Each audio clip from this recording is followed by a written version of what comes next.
Bueno, pues nuevamente expreso a todos nuestra gratitud por acompañarnos en este evento tan especial. Agradecemos de manera particular al maestro Aníbal Gutiérrez Lara que haya aceptado compartir con nosotros sus reflexiones en torno a un tema que domina de manera excepcional, los procesos de planeación. En esta ocasión, el doctor Gutiérrez Lara ha preparado una exposición titulada CCH UNAM, retos y necesidades de planeación, un tema que viene muy a propósito de nuestra celebración. Y bueno, antes de concederle la palabra al maestro Gutiérrez Lara, quiero compartir con ustedes algo acerca de su trayectoria profesional, que es muy vasta. El maestro Abelardo Aníbal Gutiérrez Lara es profesor investigador de la Facultad de Economía de la UNAM, adscrito al sistema de universidad abierta y educación a distancia, con 44 años de antigüedad académica. Es maestro en docencia económica y entornos virtuales de educación. Es miembro del Programa Universitario de Estudios de Desarrollo PUED-UNAM, director de estudios para la planeación universitaria en la coordinación de planeación, evaluación y simplificación de la gestión institucional. Destaca su trayectoria en la divulgación de la ciencia económica y como columnista y colaborador en prensa escrita, radio y televisión. Es colaborador de los noticieros Así Amanece, ADN 40 y Leonardo Curcio en Fórmula. Cuenta con amplia experiencia en el sector público federal y en el sector privado, por supuesto.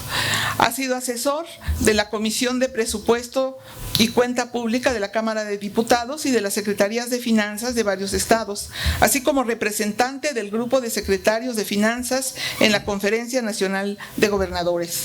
Se especializa en temas de economía, finanzas públicas, políticas públicas y, por supuesto, en planeación. Es autor y coautor de varios libros e investigaciones, entre los cuales voy a enlistar los siguientes. El mejor país del mundo, de reciente publicación, justo el año pasado, 2025, en colaboración con Leonardo Curcio y publicado por Grijalbo. El presidente, las filas y fobias que definirán el futuro del país, también escrito en coautoría con Leonardo Curcio y publicado por Grijalbo. La nueva política de bienestar, presupuesto público y su impacto en los derechos económicos, sociales, culturales y ambientales, publicado por la CNDH UNAM en 2020. Marco institucional y presupuestal en materia de derechos económicos, sociales, culturales y ambientales, el caso de Cedesol, publicado por la CNDH y la PUED-UNAM en 2019. Elementos para la elaboración de los planes de desarrollo institucional, en colaboración con Jaime Chavira, publicado por la Dirección General de Planeación UNAM, también en 2019. Costos e implementación de un ingreso ciudadano universal en México, publicado por CEPAL UNAM en 2018, Derechos Humanos y Presupuesto, publicado por la CNDH, PUED UNAM en 2017, Las Finanzas Públicas en México, Retos y Características de una Reforma, publicado por la Facultad de Economía UNAM en 2014. Como pueden ver, no sigo porque si no es larga, muy larga su trayectoria. Vamos a estar ofreciéndoles tarjetas para que vayan anotando sus preguntas y comentarios a propósito de la conferencia que nos ofrece el maestro Gutiérrez Lara, y al final de su exposición vamos a dar un espacio para comentarlas. Y bueno, pues sin más preámbulos, cedo la palabra a nuestro conferencista magistral. Maestro. Gracias. Muchas gracias. Antes que nada quiero reiterar la felicitación que estaba mencionando por toda la trayectoria de esta entidad, pero sobre todo por el esfuerzo hecho en términos de asumir con seriedad los procesos de planeación para llegar a donde están ahora, siendo una de las partes académicas sustantivas de la UNAM, que además es ejemplo y pionera en muchos aspectos. Quiero agradecerle mucho al doctor Benjamín Barajas la invitación, así como a José María, con quien siempre estamos cerca trabajando, con Alfredo, que siempre nos ha ayudado y apoyado para poder llegar aquí. Es importante, como señalábamos, el tema de la planeación en términos no solamente de lo que ahí se ha logrado, sino porque es una cosa que cotidianamente hacemos, hasta intuitivamente, como le hicieron hoy para llegar aquí, o como le hicieron con la organización de este evento, ¿no? Que vean el tiempo que se llevó, los detalles que tuvieron que cubrir y los imprevistos. a propósito de imprevistos, como decía el doctor Barajas, somos del siglo pasado, pero de la segunda mitad.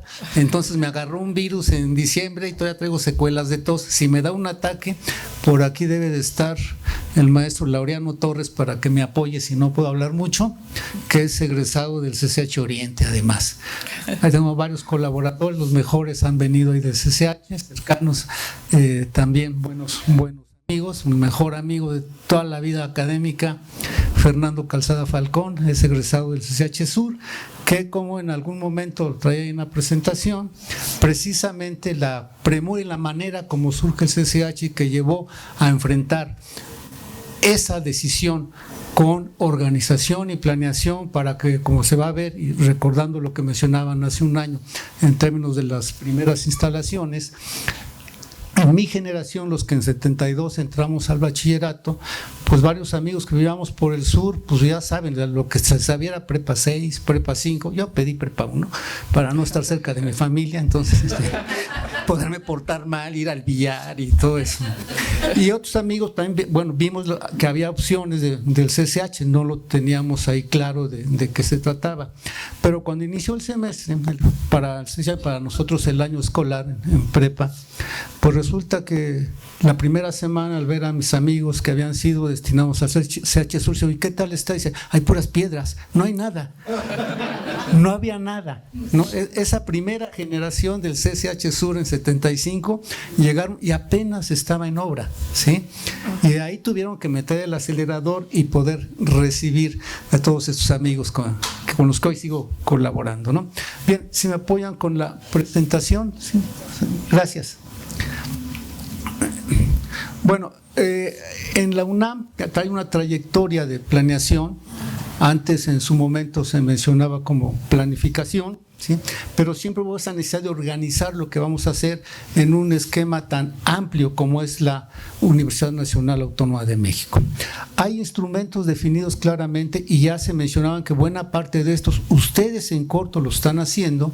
Hay un plan de desarrollo institucional de la UNAM que marca las grandes directrices de para dónde quiere la administración central conducir las cosas, y hay programas de trabajo anuales en los cuales vamos viendo los avances que se están haciendo. Esto, el gran ideal es que esté vinculado con el presupuesto anual. Y esto conlleva también el darle seguimiento a través del informe anual de actividades. Y una de las cuestiones que hemos impulsado desde planeación, y aquí es un ejemplo de esto, es no dejar de lado este tipo de instrumentos, porque de lo que se trata es ver, ya te sacaste la rifa del tigre, estás al frente del CCH Oriente, Azcapotzalco, el que quieras, estás en la dirección general del CCH o eres director de la Facultad de Economía, ¿qué vas a hacer? Ya las entidades que tomaron una decisión te nombraron para que conduzcas esto, ¿en qué sentido? Y ahí es donde se necesita precisar y organizar las actividades a partir de ¿qué? Un diagnóstico que me permita ver cuáles son las prioridades de atención, qué cosas nuevas tengo que hacer, cómo solucionar algún problema y qué tipo de programas de trabajo tengo que echar a andar. Al definir esto, también volteo a ver a los no queridos jóvenes del presupuesto, ¿no? Y regularmente buscamos ese desideratum económico de tener un plan, un programa de trabajo y su presupuesto, ¿no?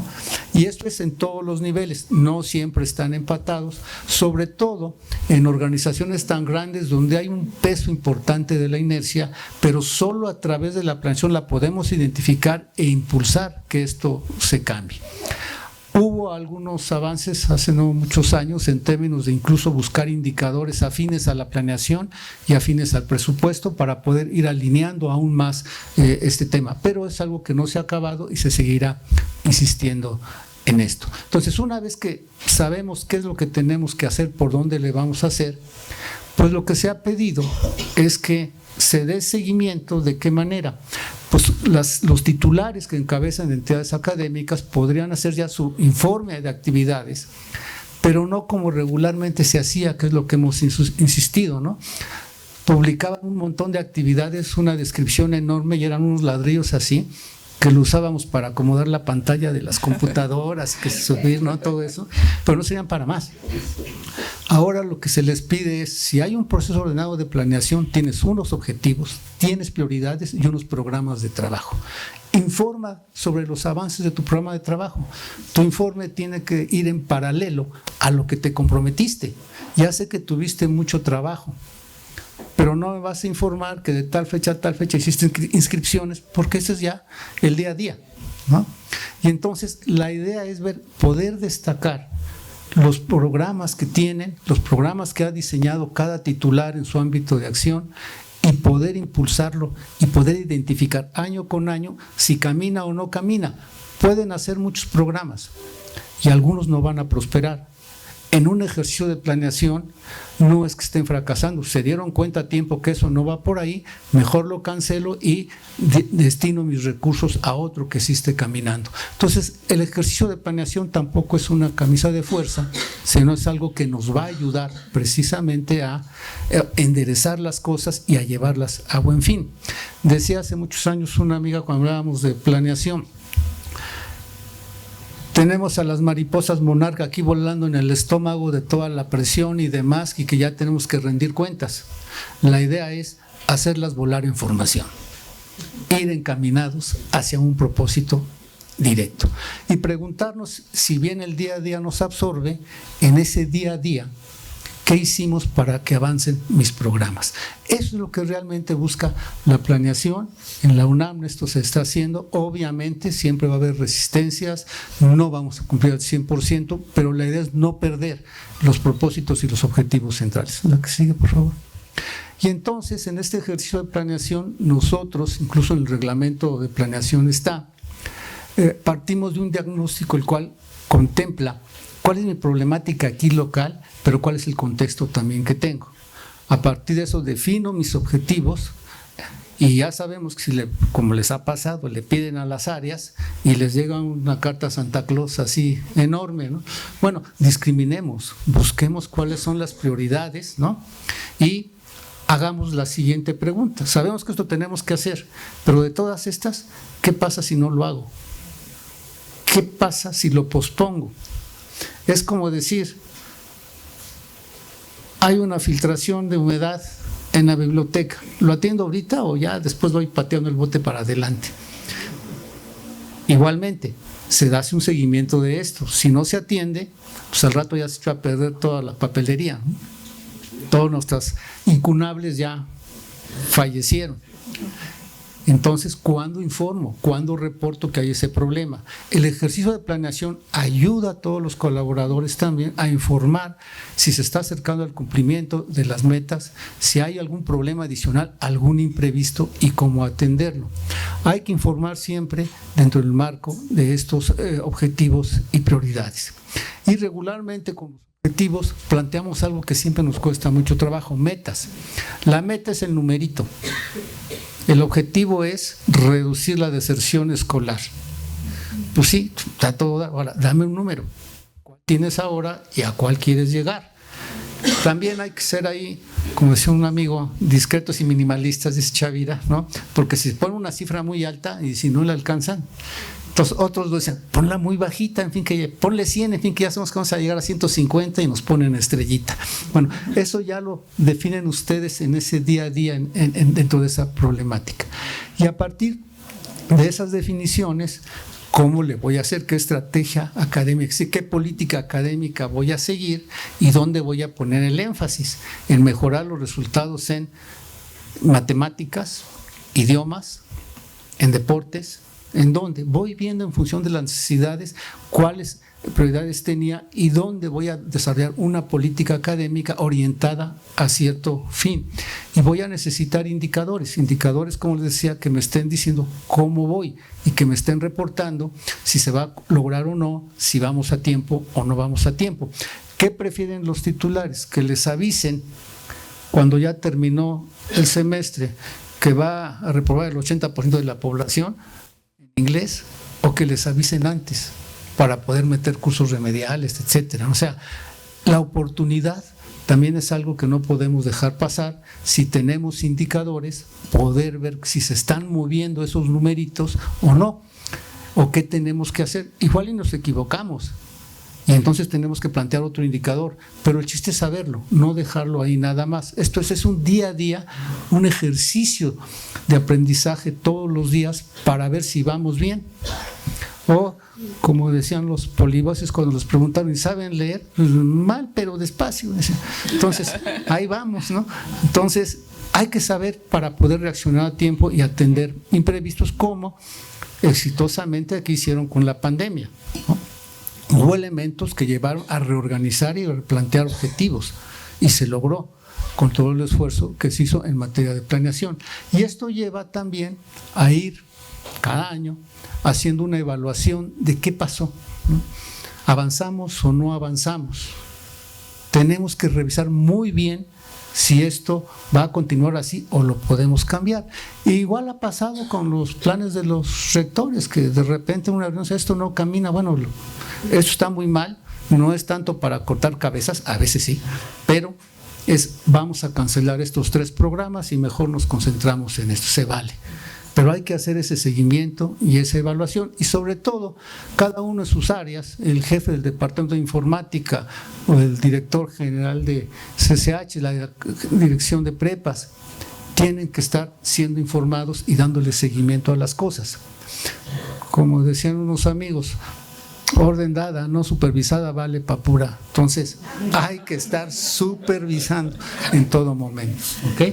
Y con eso tenemos un nuevo diagnóstico que nos permite nuevamente revisar objetivos y prioridades. Darle esa espiral de crecimiento, una espiral positiva de revisión de si nos estamos acercando a los objetivos que nos planteamos. La que sigue, por favor. Cada entidad académica, como se ha mencionado, debe tener ya precisamente alguien responsable, un área y personas responsables de planeación. Aquí afortunadamente han contado con esos apoyos históricamente y hoy tenemos aquí un gran ejemplo. Felicidades, Elsa María. Pero hemos visto en otras entidades que al primero que agarraron descuidado le dijeron, ve tú ahí con los de planeación a ver de qué se trata, y pues llegan así como perro en misa, no saber ni qué día ni para dónde y ni quién le vaya a hacer caso. En otras ocasiones hemos sabido también de gente que nombran en planeación y la primera instrucción es no molestes a las áreas. Entonces, ¿de qué se trata? No es que las molestes, es que queremos ordenar el trabajo de todos. Y otra, del otro lado, muchas áreas de planeación lo que enfrentan es la reacción en el sentido de que ahí viene a molestar, ahí me está pidiendo información, hay que estos indicadores. Bueno, lo que pasa es que hay que ver que es también parte de la responsabilidad de cada área, en el nivel que sea, de planificar, planear lo que van a hacer, desde el de informática, ¿no? Y informar de lo relevante que puede incidir en el programa de trabajo de la institución, ¿sí? A veces tuvimos casos donde la informática informaba cuántas veces iba a pasar el antivirus a las máquinas. No, de eso no se trata. O sea, el objetivo del director general es tal cosa. ¿En qué está contribuyendo esto? Que haya una mayor conectividad. Ok, perfecto. Ahí ya tienes más o menos esos enlaces y otros conceptos que ayudan a esto. Ver lo sustantivo, pero a partir, sí, de un trabajo coordinado de planeación con todas las áreas, y todas las demás áreas deben de asumir que dentro de sus responsabilidades también está el de planeación y trabajar conjuntamente con el área, y van a ver que van a tener mayores beneficios, mayores apoyos y sobre todo una visión completa de dónde están parados, ¿no? La que sigue, por favor. Y les decía, regularmente pensamos en este desideratum de plan, programa y presupuesto. Si ya tenemos una idea de qué vamos a hacer, pues busquemos que los recursos que tenemos se orienten precisamente al cumplimiento de esos objetivos. Y sabemos que, por definición, los recursos van a ser escasos y limitados. Pero una cuestión que hemos trabajado es que en la medida que ustedes vean que eso que están planteando, que necesita recursos, también está contribuyendo a los logros de la entidad académica o a los logros de rectoría, pues ya tienen más argumentos para que les caigan unos pesitos más, ¿no? Básicamente, como decimos algunos directores, ve y dile al rector que esto que él planteó está aquí en tu programa, si no te dan recursos no va a avanzar y no vas a contribuir a su objetivo. Entonces, esa es precisamente la idea también en términos de ir empujando a que la planeación, la programación y la presupuestación vayan más o menos alineadas. La que sigue, por favor. Bueno, sabemos ya, ustedes ya se vio en este momento, este gran proyecto del Colegio de Ciencias y Humanidades con los principios de aprender a aprender, aprender a hacer y aprender a hacer, en donde realmente la clave es ya no solamente vamos a dotar de información y promover el conocimiento en los alumnos, sino impulsar el desarrollo de capacidades para investigar, analizar, proponer y crear. El doctor Barajas el año pasado informaba cómo el colegio surge bajo el apremio del tiempo. En el 71 se aprueba su creación. El 26 de enero, el 12 de abril inician las clases en Azcapotzalco, Naucalpan y Vallejo.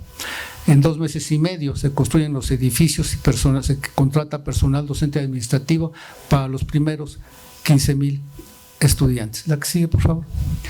El profesor Ernesto García Palacios también recuerda esa reunión en casa del rector Pablo González Casanova con el entonces presidente Luis Echeverría, y en donde el punto fue este: vamos a egresar de secundaria 15,000 jóvenes, o les das trabajo, creas plazas de trabajo por 100,000 pesos cada una, o 15,000 plazas escolares que te van a costar cada una 4,000. De inmediato, con el pragmatismo del ejercicio de la política, dijo, sí, pues creamos las escuelas. Así fue la decisión. Y entonces, este pragmatismo en términos de las decisiones de gobierno y en otros ámbitos, lleva a que, tomada la decisión, ahora a ver cómo le hacemos. Se requerían recursos, sin duda iban a estar disponibles. Y entonces, vean cómo hasta una situación o una problemática específica, su atención o solución se convierte en un objetivo. Tengo este problema del egreso, me va a generar un problema social aquí, la decisión es creemos estas escuelas. Ahí entonces entra esa definición del objetivo de crear un sistema de bachillerato más amplio, se busca ya una meta, pues que se absorban los 15,000, ¿no? Y se echan a andar una serie de acciones. Se planea cómo alcanzar el objetivo trazado. Y en este punto es importante ver cómo este contexto y este hecho pragmático llevaron a que se apresurara en la creación precisamente del Colegio de Ciencias y Humanidades, su bachillerato. La que sigue, por favor. Hoy tenemos un contexto diferente, muy relevante, en donde se han modificado las reglas de acceso a la educación media superior para 5.5 millones de alumnos. Hace unos días, semana pasada, la SEP anunció su plan integral del Sistema Nacional de Bachillerato 2026, contempla una serie de acciones, 202 acciones, 20 nuevos planteles, 52 ampliaciones, 130 ciberbachilleratos, meter recursos de la escuela nuestra más de 6,000 planteles. Pero luego mucho de esto no nos cae, ahorita les señalo otro par de cosas. Y esto se da en el contexto donde desde 18 se planteó y después lo incorporamos en la Ley General de Educación y la Ley General de Educación Superior, la idea de la obligatoriedad y gratuidad de la educación básica, la media superior y la superior. ¿Qué implica esto? Tenemos que darle mayor acceso y cobertura a la población, generando o atendiendo plazas escolares. Ahora, este hecho no se ha cumplido cabalmente. En otra de las cachuchas donde he estado participando, hemos estado insistiendo desde hace 4 años, desde la Ley General de Educación Superior, que se cumpla con este mandato de obligatoriedad y gratuidad, que ¿qué implica? Implica, no nos afecta tanto en las universidades grandes, nacionales, federales, pero sí en las estatales y en los tecnológicos, la idea de la gratuidad. ¿Por qué? Porque en la medida que los jóvenes que saben de esta decisión, pues ya se comenzaron a amparar para no pagar su cuota de inscripción, lo cual representa entre un 25 y 30% de los recursos de las universidades públicas estatales y tecnológicos. En la estimación última que teníamos era alrededor de 17,000 millones de pesos que se necesitarían, ya como irreductibles de ahí en adelante, pero ya han dado como 700 millones en algún momento. O sea, Hacienda no ha soltado el recurso, puso una trampa también al cambiarnos la ley y decir que eso era con par y paso. Esto es 50% Hacienda y 50% los gobiernos de los estados, con lo cual eso está muerto. Pero entonces hay un discurso de obligatoriedad y gratuidad, de acceso universal, prácticamente que entren todos gratis, ¿no? Cuando la pirámide poblacional ya está llegando a su fin acá abajo, pero nos está llegando a la media superior y a la superior, ¿cómo la vamos a atender? Y nos dicen, han aumentado los recursos de la SEP, pero se han concentrado en el otorgamiento de becas, limitando el financiamiento para la ampliación de infraestructura y formación decente. Les voy a decir, la función educación, en términos reales, de 18 a 26, los recursos que tiene ese apartado del presupuesto dentro de la SEP, función exclusivamente educación, creció 22%. Para media superior, 17%. Para superior, 3.5%. Pero para básica, donde está la parte fuerte de becas, 83%. Entonces, ¿qué implica esto? Que en básica se están dando apoyos y recursos para que salgan. ¿Y quién los va a cachar? ¿No? Entonces ahí es donde tenemos enfrente uno de los retos importantes. ¿Qué vamos a hacer para ver cómo podemos absorber más gente? Tenemos el discurso también de las nuevas tecnologías de información, buscamos también ampliarlo de educación abierta y a distancia, lo cual va a ayudar. Sin embargo, no nos resuelve por completo el problema y las presiones a las que vamos a estar sometidos. Hemos visto cómo en el rectorado anterior y ahora con el doctor Lomelí se están haciendo todos los esfuerzos por ampliar lo más que se pueda la matrícula, pero no es nada más de números de alumnos, cuántos baños tenemos que hacer, cuántos auditorios, cuántas aulas y formación de personal docente.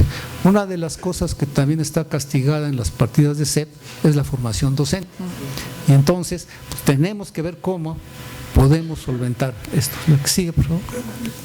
Y nosotros vemos aquí el ciclo 17-18 a 24-25 cómo ha crecido la media superior en el sector público, han creado más escuelas y con nosotros se ha estancado y ha ido un poco a la baja, ¿no? El número de escuelas de medio superior público se incrementó de 14.308 a 14.375, la tasa de abandono fue de 10% en 21-22, 22-23 ya fue 11.2.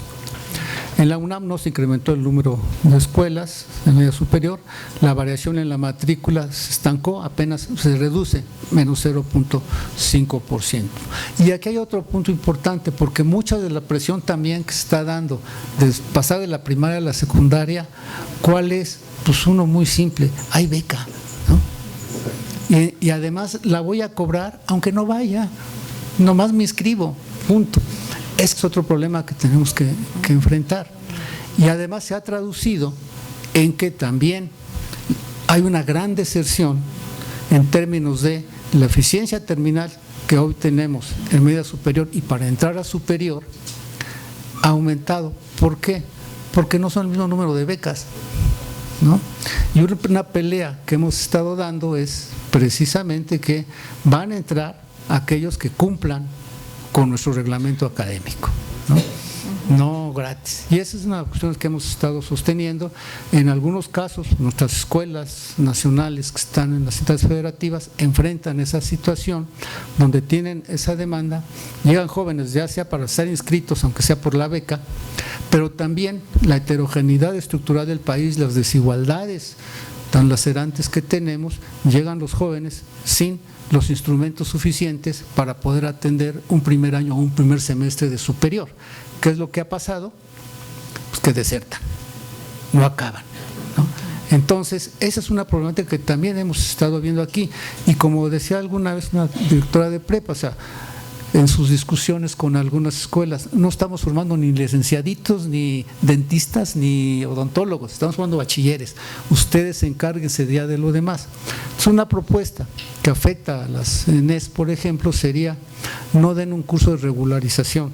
Yo creo que tiene que ser un semestre o un año de nivelación para que después puedan entrar en eso. Entonces, tal vez, dependiendo cómo lleguen las nuevas generaciones, tendríamos que ir contemplando si eso va a ser necesario aquí y cuánto tiempo dedicarle y cuántos recursos se van a necesitar. Por eso les prestaba este contexto, va a ser importante para esos retos que tenemos hacia adelante. La que sigue, por favor.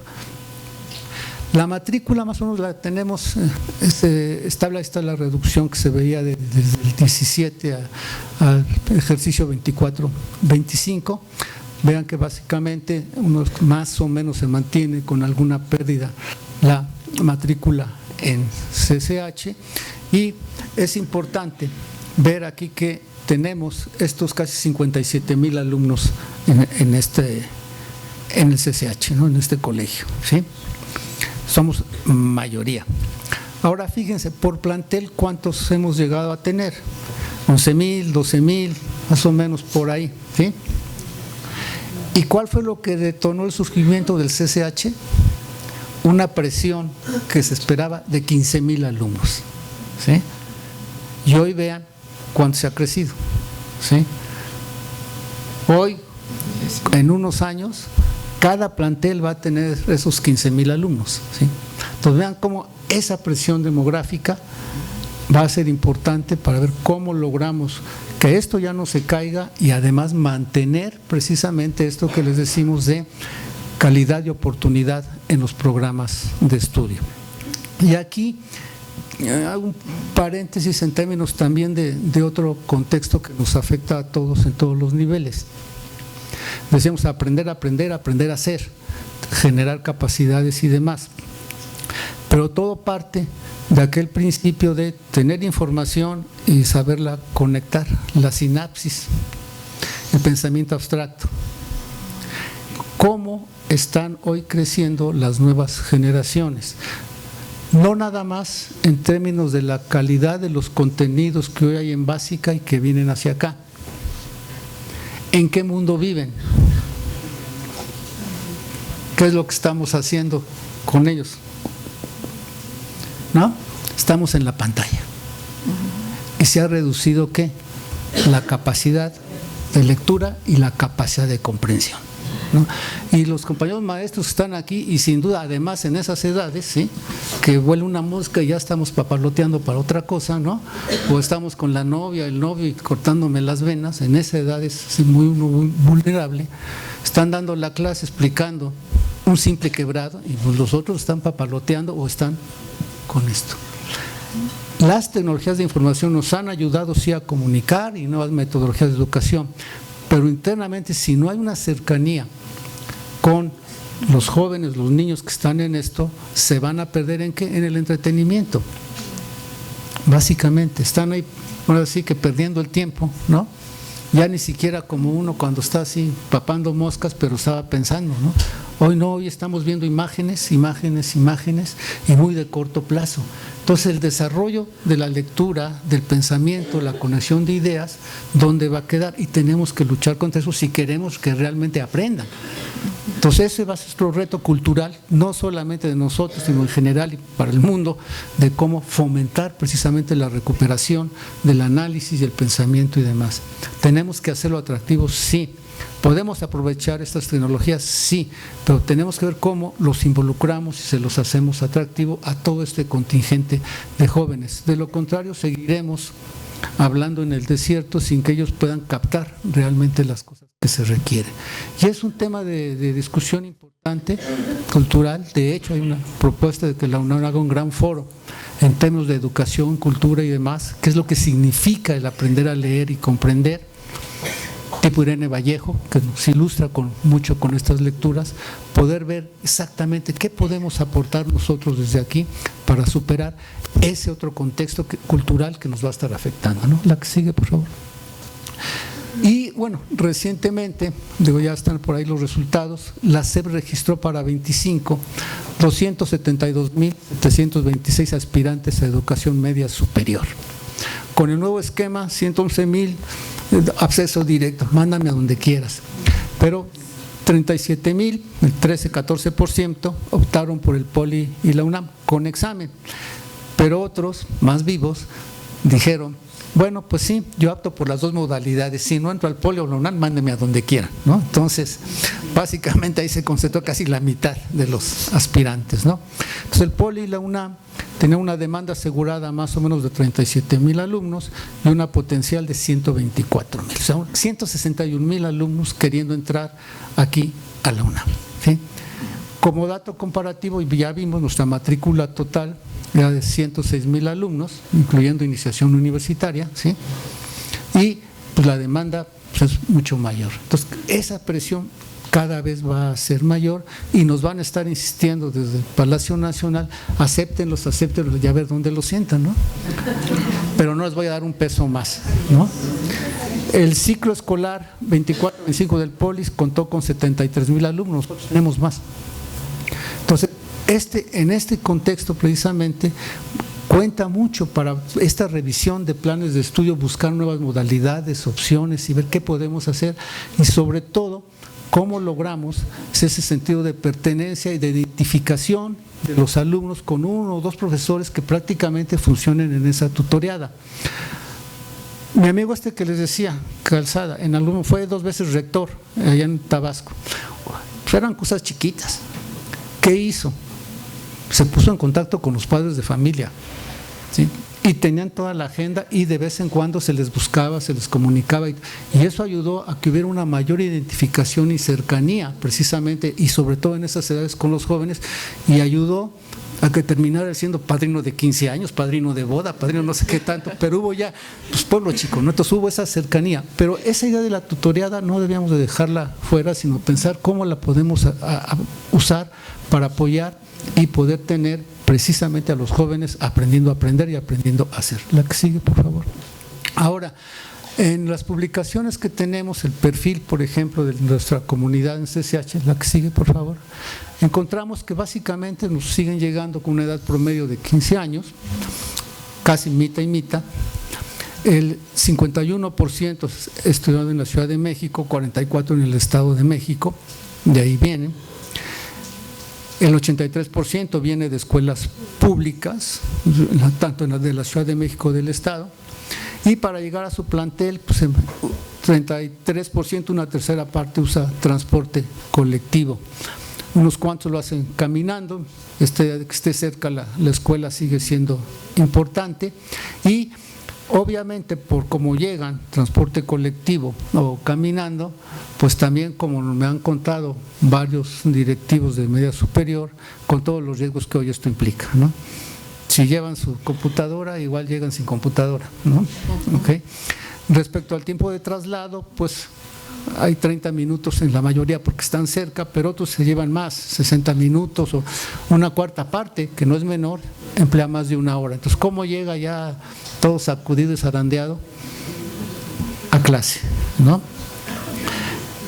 Otros datos importantes son 64% de las madres y 63% de los padres no cuentan con educación superior. Uno de los grandes elementos que tenemos aquí es la capilaridad social. La UNAM debe de seguir garantizando la movilidad social, el ascenso social a través de la educación. Entonces es importante este dato, entonces de ver a quiénes estamos recibiendo y cómo van a requerir un apoyo adicional. Hace 1000 años me decía una amiga, mis hijos entraron a CCH Sur, les están pidiendo unas cosas, pero yo soy una burra, ¿qué hago? ¿Cómo le ayudo? Entonces, ahí el tutor entra precisamente para solventar esto. Y vean que precisamente esta condición prevalece en buena parte de nuestra población. Perdón. 29% de las madres y 27% de los padres tienen estudios de licenciatura. La que sigue, por favor.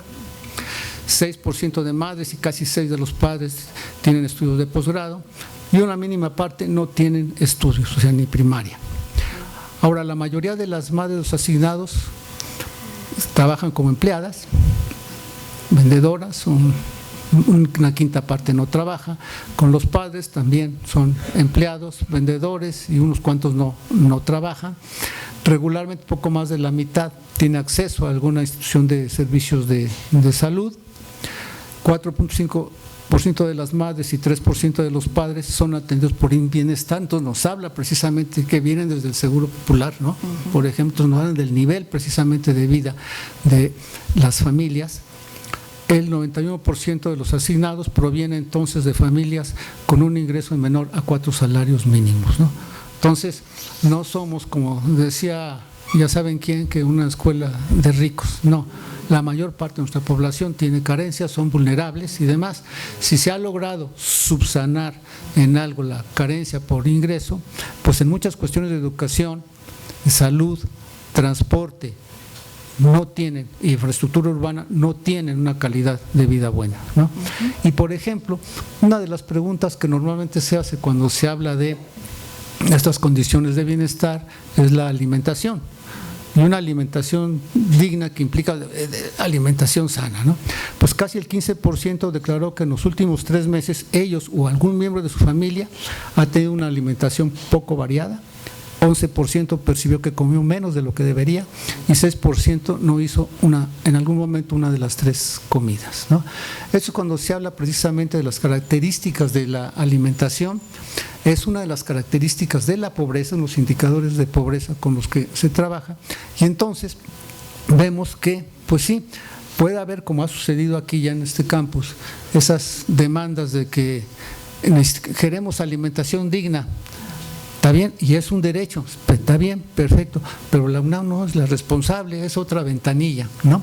Les podemos ayudar, busquemos mecanismos como se han estado haciendo últimamente para poderlos apoyar con becas alimenticias, comedores o estas tarifas que fijaron en alguna escuela para que no fueran caros los alimentos, pero hay que ver que pues tampoco tienen suficiente ingreso, ¿no? Entonces, es otro de los temas que en la medida que más alumnos nos lleguen, más de esta problemática vamos a tener y tenemos que ver de qué manera institucionalmente podemos dar alguna respuesta. Insisto, sí es un derecho, pero no es responsabilidad directa de la UNAM, ¿sí?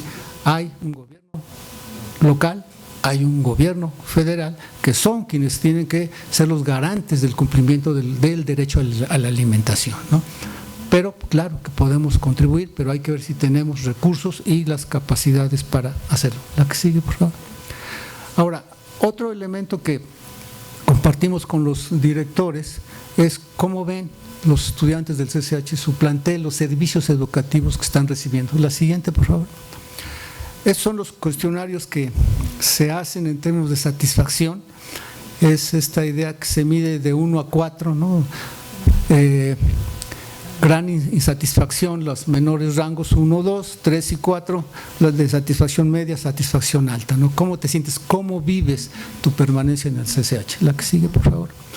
Y hay distintas categorías en el documento de opinión de servicios que tienen los directores, que es analizar problemas sociales, razonar lógicamente, pues son de los mejores evaluados, casi al 4, 3.5, al igual que sintetizar información, analizar problemas sociales, trabajar en equipo. Aplicar conocimientos teóricos a la resolución de problemas prácticos, expresarse correctamente, utilizar computadora, 3.3, más por la parte de computadora. Manejar y aplicar métodos científicos, entender otro idioma, 3.1, son muy buenas experiencias en términos de satisfacción de los estudiantes, y su experiencia académica en general está en 3 puntos, entre media, buscando acercarse a la alta, textos y materiales utilizados también una satisfacción media con 3 puntos, que los profesores muestran interés en apoyar la formación académica con 3, media. La que sigue, por favor. Y la frecuencia de participación en actividades culturales y deportivas. En la experiencia cultural de la UNAM fue evaluado 3.2, más o menos están enterados. Sin embargo, 31% no participan. O sea, los que participan más o menos ahí están, pero tenemos un contingente importante que no participa en esto.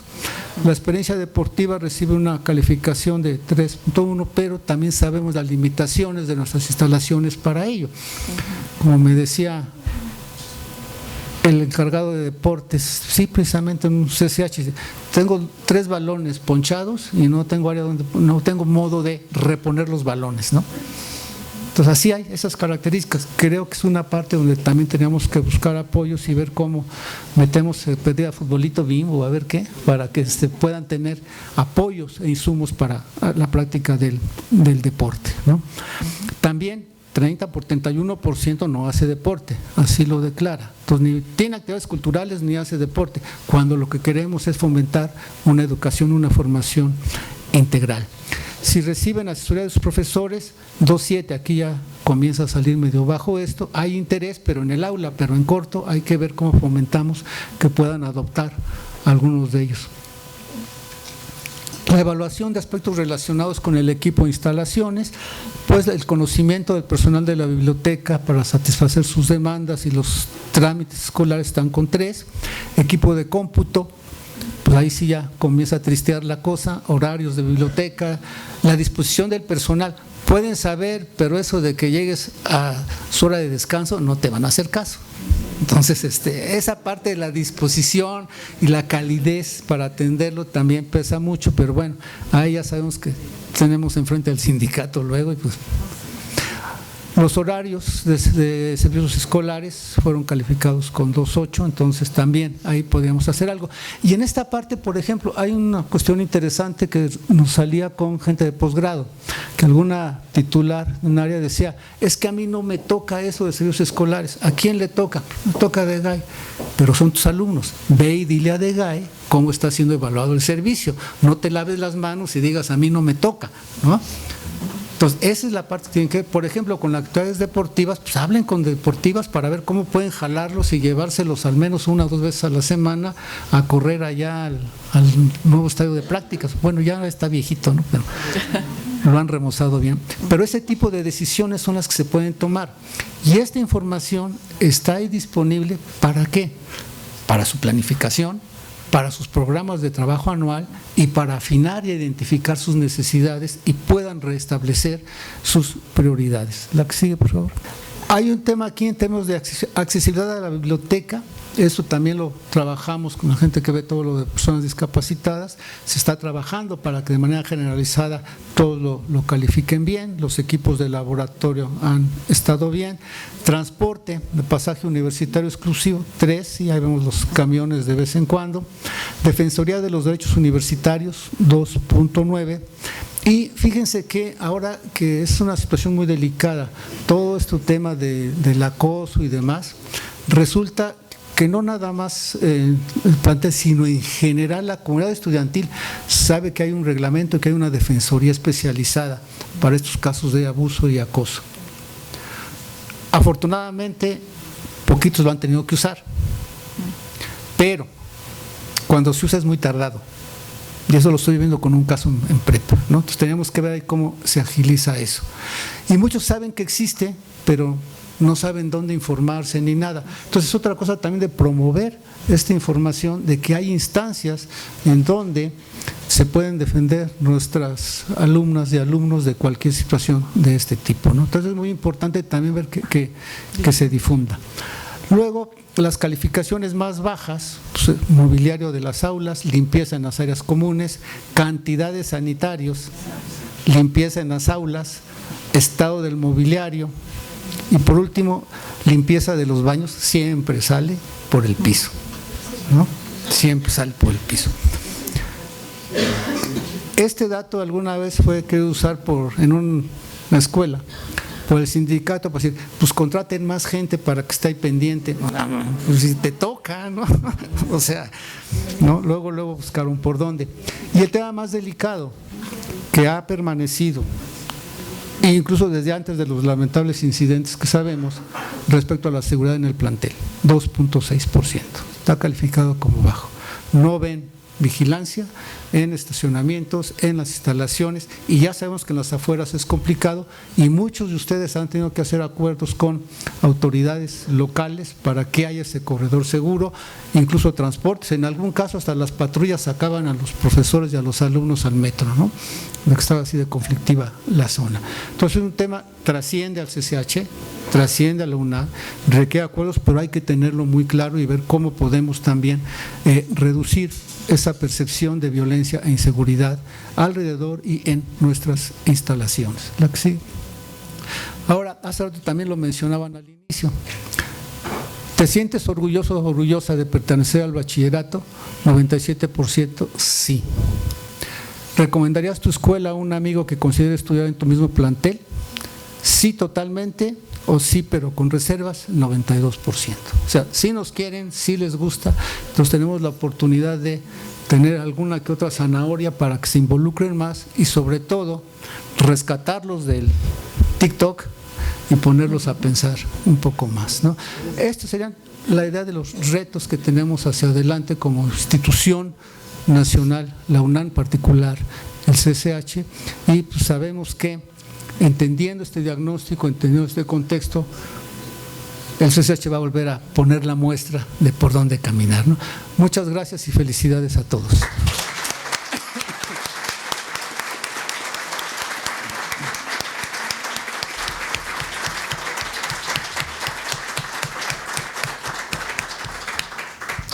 Muchísimas gracias, maestro. Ha sido de verdad revelador cómo la plan y acción se unen, ¿no?, para fortalecer nuestras acciones y las capacidades de logro de los objetivos y de las metas. Como dije al principio, pasamos unas tarjetitas para que anoten preguntas, comentarios que quieran hacer, aprovechar este tiempo valioso que tenemos con el maestro para que nos comente, que amplíe alguno de los aspectos. Si alguien lo quiere hacer de manera verbal, mientras piensan alguna pregunta, lo escriben. Con muchísimo gusto, bienvenidos. Muchas gracias, buenos días, maestro. Tengo dos preguntas muy puntuales sobre la primera parte de su plática. En este sentido de la rendición de cuentas a través de los informes, ¿cómo motivar a todos los actores que reportamos, desde el profesor de asignatura interino hasta las secretarías y entidades, pues para hacer estos reportes quizá de manera más objetiva y más real, sin algún temor a lo mejor alguna repercusión laboral? Esa sería la primera pregunta. La segunda es, la CEPLAN y las unidades de planeación hacen una labor titánica y obviamente se guían por lineamientos específicos, como usted ya lo mencionó, determinados por los planes de desarrollo, pero existen muchos otros reportes, como los informes de profesores de asignatura, como los mismos informes de los tutores, de los cuales pues no hay un análisis mucho más profundo y publicaciones al respecto. ¿Quiénes deberían de hacer estos análisis más allá del reporte estadístico? Muchas gracias, maestro.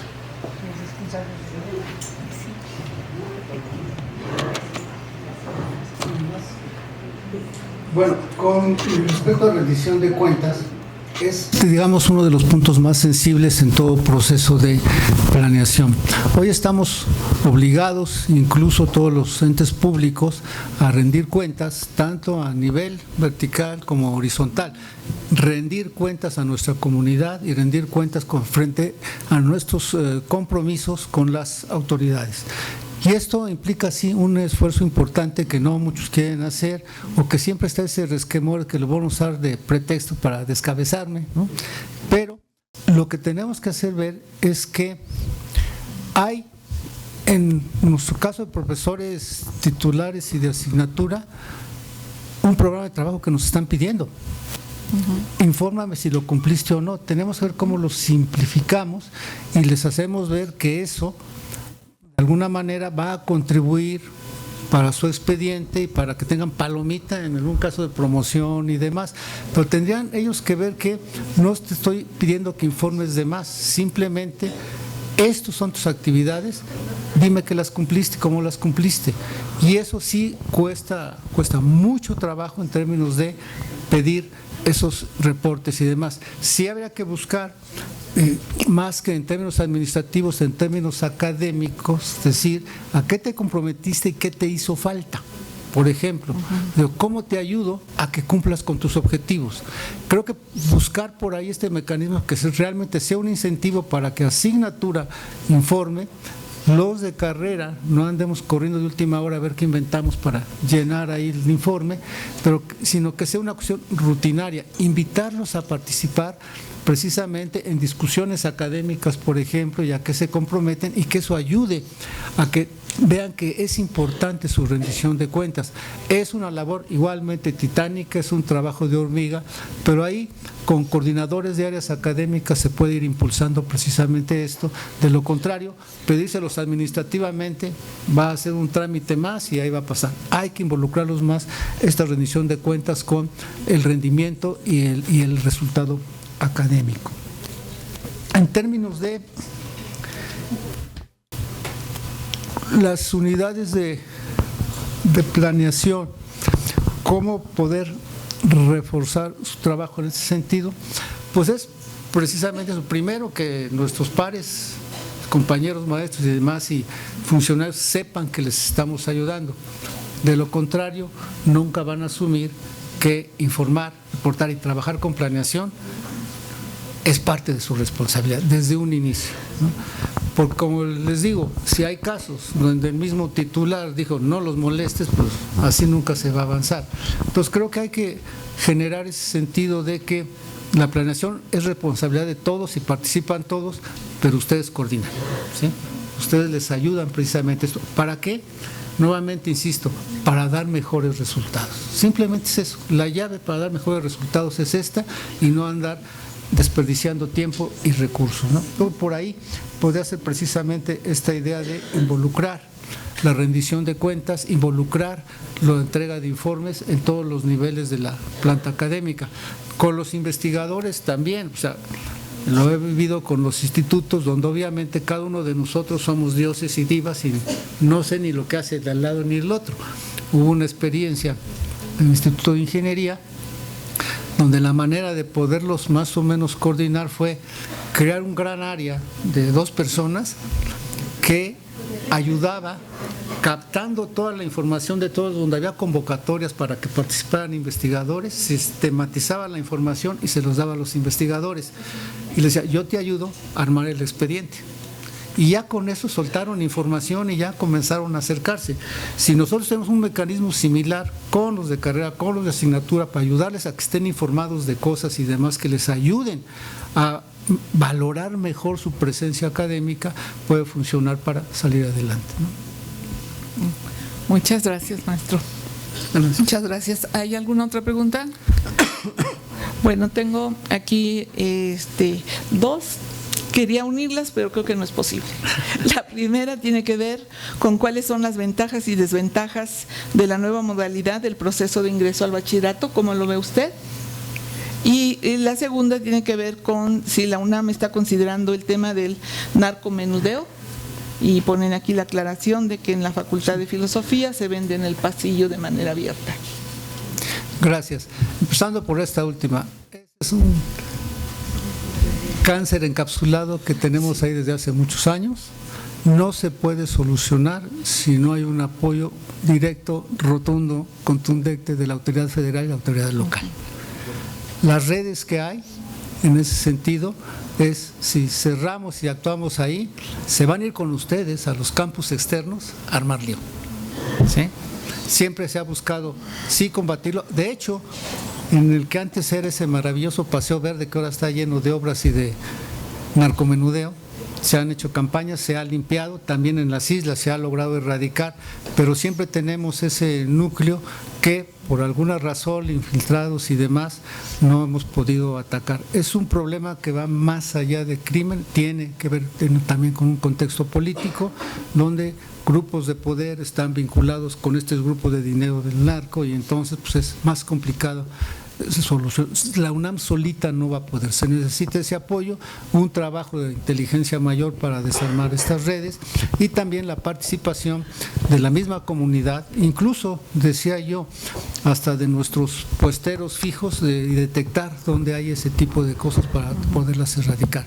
Pero es un problema así muy grave, insisto, ¿cuántos rectorados van? ¿Cuántos años tiene eso? Eso quiere decir que hay algo más detrás que nos tiene ahí siempre en jaque a la institución, ¿sí? La otra era de… Sobre su opinión respecto al nuevo proceso, la nueva modalidad de ingreso al bachillerato. Implica un gran riesgo en términos de lo siguiente. Con el sistema que se había creado, evitábamos algo que siempre nos afectaba, movimientos de rechazados, ¿sí? y ya era prácticamente un acceso seguro. Si no lo querían, si no les quedaba, era otra cosa, pero podían después ver cambiarse, alguna cosa así, pero siempre se les asignaba un lugar en función primero del promedio, de dónde vivían, y se lograba más o menos contener eso. Antes, pues vean la demanda, o sea, demandaban entrar 100 y entraban 10, y entonces los otros 90 ya quedaban excluidos de todo. El sistema que había ayudaba, que seguramente tenían ahí un lugar. Hoy, este mecanismo que se hizo, uno, es poco claro en términos de esos 111,000 que dijeron mándame a donde caiga, pues no sabemos entonces a dónde van a llegar, ni ellos saben, y nosotros sabemos cómo vienen, ¿sí? Entonces ese es un primer punto. El otro es que hay una demanda aún importante para el Poli y la UNAM, que por eso inteligentemente dijeron, si no entro al Poli o la UNAM, dame un lugar donde sea, buscando que no haya rechazados. Pero esto implica que regularmente siempre va a estar el foco presente, no en las demás, sino en la UNAM y en el Politécnico para absorberlas, cuando el otro sistema era más parejo. Y ahora aquí, vean ustedes, si de 270,000 alumnos que querían entrar, 160 están pidiendo la UNAM o el Poli, vamos a tener otra vez quejas en términos de que no estamos absorbiendo lo suficiente, ¿sí? Y eso también viene de la mano de que de posibles castigos presupuestales, como lo hemos visto. Nuestra institución no ha logrado incrementar en términos reales sustancialmente sus recursos, ¿sí? Ya más o menos ahí vamos cuidándolo, y le pediría, si lo tiene en mente, a un egresado distinguido del CCH Oriente, si me permite, Laureano, ¿qué cifras tenías tú de este rezago del presupuesto UNAM? Pues había caído alrededor del 2%. Fuerte, porque si no, no te van a… Cayó alrededor del 2%. 2% en términos reales ha venido cayendo el presupuesto, ¿no? En términos reales, ¿no? Aquí. Entonces, lo que estamos viviendo es esa situación donde esta nueva modalidad, a la larga, va a volver a concentrar las presiones aquí en nosotros, sin un quinto, y además con la idea de, vean, no cumplen, no crean más plazas, ¿dónde están? ¿No? Y cobran mucho, y tienen mucho dinero. Y hay una cuestión que es sintomática del trato que se nos puede dar financieramente. Una de las últimas creaciones, la Rosario Castellanos, presume su rectora, nos cuesta 8,000 pesos por alumno. ¿Y qué infraestructura tienes? ¿Tienes laboratorios nacionales? ¿No? ¿Tienes la Biblioteca Nacional, la Hemeroteca Nacional, el Sismológico Nacional? ¿Tienes laboratorios como nosotros? ¿Tienes hospitales, digamos, para las prácticas de veterinaria? ¿No? No tienes nada de eso. Sin embargo, ella está cacareando esa cifra. Nosotros andamos alrededor de 70,000 pesos al año, ¿no? Hay escuelas que sí están mal porque no ha podido captar más gente y se va a 120,000 pesos al año, ¿no? Pero esos son precisamente argumentos que no son válidos, pero en el discurso y en el mensaje mañanero nos pueden afectar, ¿sí? Vean qué hace la UNAM, se le da tanto a esto, se les damos esto, y vean cuántos brillantes egresados médicos de la Benito Juárez o de la Salud, ¿no? Con quienes ustedes se van a ir a operar después, ¿no? Entonces, no es para desacreditarlos, pero son cosas de nueva creación y no sabemos si funcionan o no. Y lo que tenemos que ver es cómo nosotros podemos, sí, enfrentar eso con, sí, una mayor captación de alumnos, pero también mayor calidad, mayores capacidades en nuestro egreso, menores tasas de deserción. Entonces creo que académicamente tenemos los instrumentos precisamente para evitar estas presiones que vienen encima, ¿no? Bueno, se nos está agotando el tiempo. tenemos dos preguntas, las voy a dejar al aire a ver si puede sintetizar. La primera dice que si bien usted señala que la UNAM no puede resolver los problemas estructurales, ¿cómo puede la planeación institucional dialogar con las políticas públicas federales para atender estas desigualdades? Y la otra, se mencionó la disminución de las capacidades de lectura, redacción y análisis crítico de los estudiantes a pesar del uso intensivo de las TIC. Desde la planeación institucional, ¿qué acciones concretas podrían incorporarse para atender este reto institucional, cultural y cognitivo sin limitar el uso de la tecnología? Gracias. Sobre lo primero, lo estamos haciendo. Nuestro ejercicio de planeación institucional, el seguimiento que está de indicadores y demás, es reportado, es visualizado y está dando frutos en términos de que estamos trabajando con objetivos y prioridades claras y hay programas encaminados a ello. Les cuento una anécdota. En algún momento, una facultad dice, por arte de magia, el rector dijo que éramos emblemáticos y nos mandaron una auditoría de desempeño. Afortunadamente acababa de terminar la tanda de cursos que damos de planeación. La persona encargada de planeación logró alinear cosas y tenía su programa de trabajo, tenía su plan de la entidad, tenía los objetivos, prioridades y algunos resultados. Con eso se defendió, porque el castigo es cortar recursos, ¿no? Entonces, esto se ha venido haciendo desde que empezó esa idea del presupuesto basado en resultados. Precisamente se ha buscado tener estos elementos porque nos piden rendir cuentas con esto, o sea, ¿a qué te comprometiste? ¿Lo estás haciendo o no? Y logramos meternos a esto. El antecedente fue que cuando comenzaron a evaluarnos a las grandes instituciones en ese sentido, les digo, presupuesto basado en resultados, traían ellos una serie de indicadores con la que nos querían evaluar. Entonces, por ejemplo, preguntaban de ciertas actividades y no sé qué, preguntaban actividades que estaban relacionadas con el recreo de media hora que le dábamos en prepa y en CCH. ¿Pero de qué me estás hablando? ¿No? Eso no existe. O sea, cuestiones de este tipo, no. O sea, si me vas a evaluar, evalúame en mis propios términos. Creamos nuestros indicadores por eso, ¿sí? No me quieras evaluar en cuánto tiempo corro los 100 metros porque yo soy un nadador de fondo, mídeme en eso, Sí. no en esto. Y logramos entonces alinear las cosas para que efectivamente nuestra planeación diera ese resultado y hoy se comparte con las autoridades federales toda esta información, ¿no? Eso sí se ha logrado. En términos de la cuestión cultural, pues tenemos que poner nuestro granito de arena precisamente incentivando a que las tecnologías nos pueden ayudar también a pasar el tiempo culturalmente. ¿Qué lecturas hacer? ¿Qué tipo de actividades podemos emprender ahí? ¿Qué tipo de juegos? Y tiene que venir desde antes. Cuando estábamos precisamente en Virtual Educa, en la maestría y demás, había unas experiencias interesantes que iban más allá de nosotros.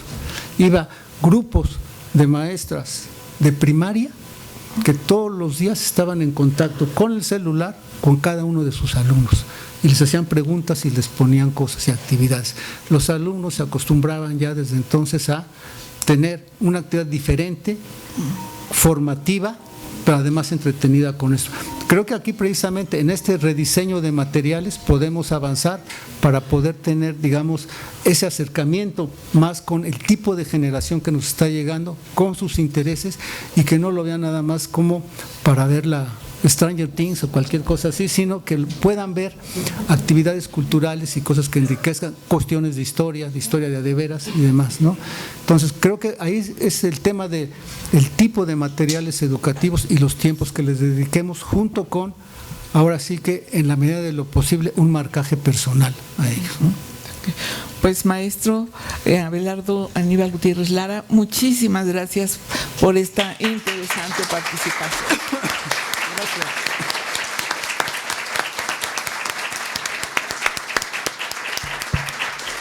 Muy bien. Gracias. No, gracias a ustedes. Gracias. No, gracias. Colega, un fuerte aplauso.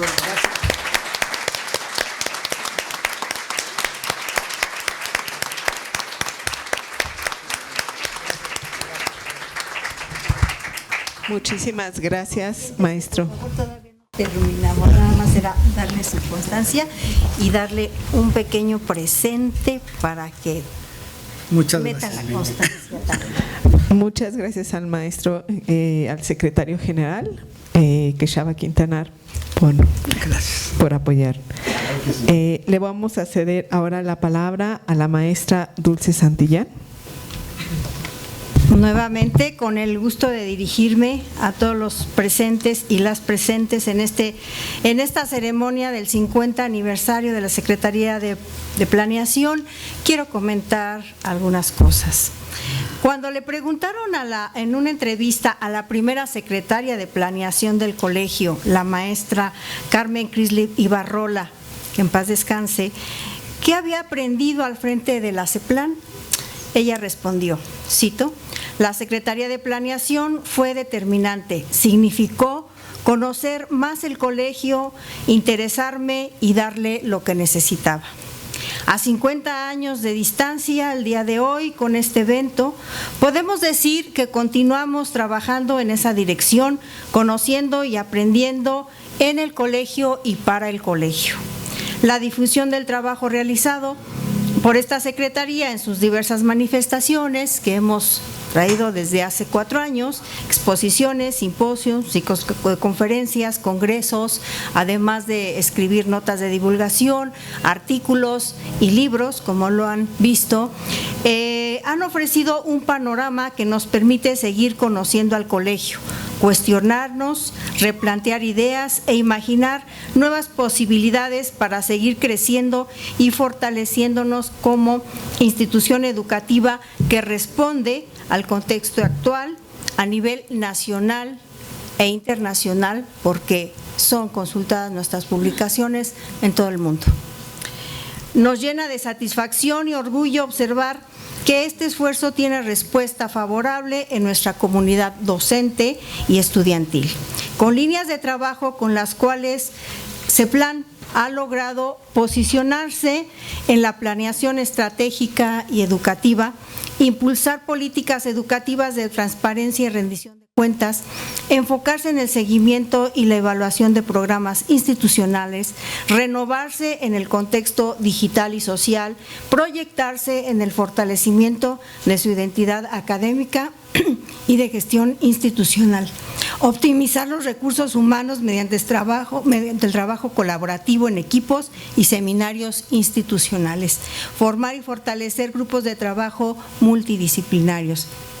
Agradecemos profundamente a cada uno de los directivos, funcionarios, docentes, colaboradores en el ámbito educativo y administrativo que compartieron su tiempo, sus investigaciones y sus ideas. Y por supuesto a todas y a todos ustedes quienes con su participación animaron este gran evento. Finalmente, mi reconocimiento a nuestro director, que por causas de atención administrativa necesitó retirarse, pero dejó aquí a nuestras directoras de los planteles. Muy bien, les agradezco muchísimo su presencia. A nuestras secretarias y secretarios de esta dirección por su apoyo. Mi eterna gratitud a las autoridades universitarias que también nos acompañan y a todo el personal de esta dirección y de esta secretaría que nos apoyó para este evento. Agradezco sobre todo a mi equipo de trabajo, a mis colegas, a mis compañeros por su capacidad, por su esfuerzo, por su entrega para apoyar todas y cada una de las actividades. Muchas gracias.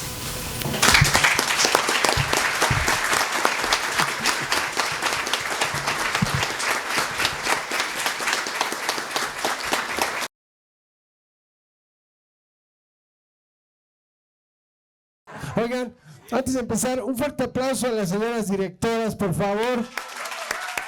Decía el doctor Benjamín que estamos muy orgullosos de nuestros alumnos, de nuestros profes y por supuesto de las 5 directoras que históricamente en este momento tenemos en los 5 planteles. Qué orgullo, nuestras directoras. Y por supuesto, planeación. 50 años. Vamos a echarnos el Goya muy fuerte por planeación. ¿Listos? ¿Listas? Eso. México, Pumas, Universidad. ¡Goya! ¡Goya! ¡Cachún, cachún, ra, ra! ¡Cachún, cachún, ra, ra! ¡Goya! ¡Universidad! Gracias. ¿Qué pasan las señoras directoras?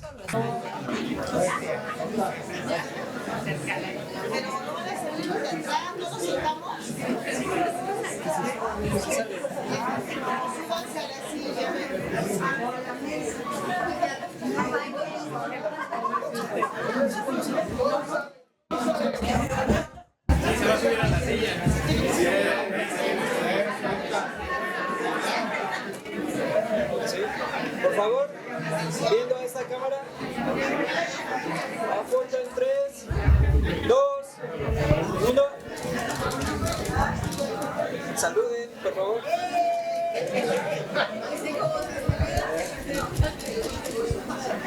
Muchas gracias.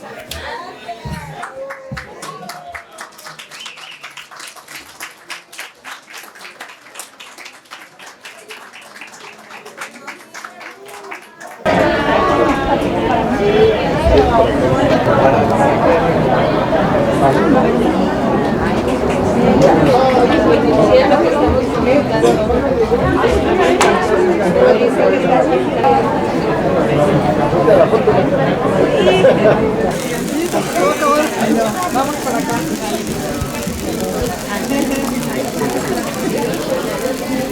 ¡Oh!